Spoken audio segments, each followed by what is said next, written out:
आप कौन हैं, ये जानना युद्ध को बदल देता है। दाऊद ने गोलियत को इसलिए नहीं हराया क्योंकि वह ताकतवर दिखता था या बहादुर बोलता था।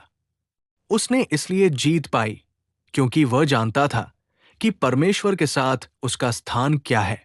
पहला शमूएल 17 की घाटी केवल पत्थरों और तलवारों की कहानी नहीं है, ये पहचान की कहानी है। जब गोलियत चिल्लाया तो इस्राएल ने डर के साथ उसकी बातें सुनी। बाइबल कहती है कि जब सैनिकों ने उसे देखा तो वे भाग गए और बहुत डर गए। डर ने उन्हें ये भुला दिया कि वे कौन हैं। वे परमेश्वर के लोग थे, लेकिन डर ने उन्हें बेबस महसूस कराया। दाऊद ने वही बातें सुनी और वही दानव देखा, लेकिन उसका मन स्थिति को अलग तरह से समझ रहा था।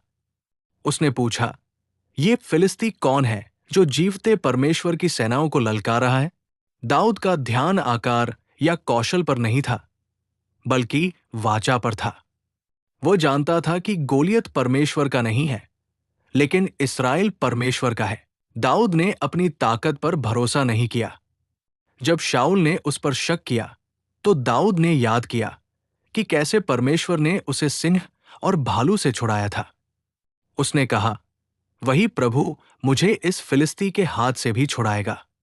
उसका विश्वास परमेश्वर की विश्वास योग्यता पर था, न कि अपनी क्षमता पर।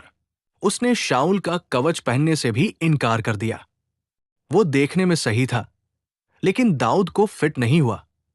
दाऊद ने वही चुना जिसका अभ्यास परमेश्वर ने उसे पहले से करवाया था। यह हमें सिखाता है कि विश्वास को दूसरों की नकल करने की जरूरत नहीं होती। वो तब सबसे अच्छा काम करता है जब हम परमेश्वर की बुलाहट में सच्चे रहते हैं। जब दाऊद गोलियत के सामने गया, तो उसने साफ कहा कि वह किस अधिकार से आया है। उसने कहा, तू हथियारों के साथ आता है, लेकिन मैं सेनाओं के प्रभु के नाम से तेरे सामने आता हूं। दाऊद अधिकार को समझता था। वो जानता था कि ये युद्ध परमेश्वर का है।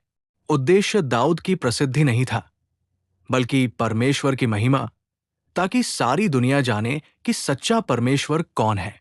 दाऊद ने साफ कहा, युद्ध तो यहोवा का है। वो ये जानकर लड़ा कि परमेश्वर पहले से इस युद्ध में शामिल है।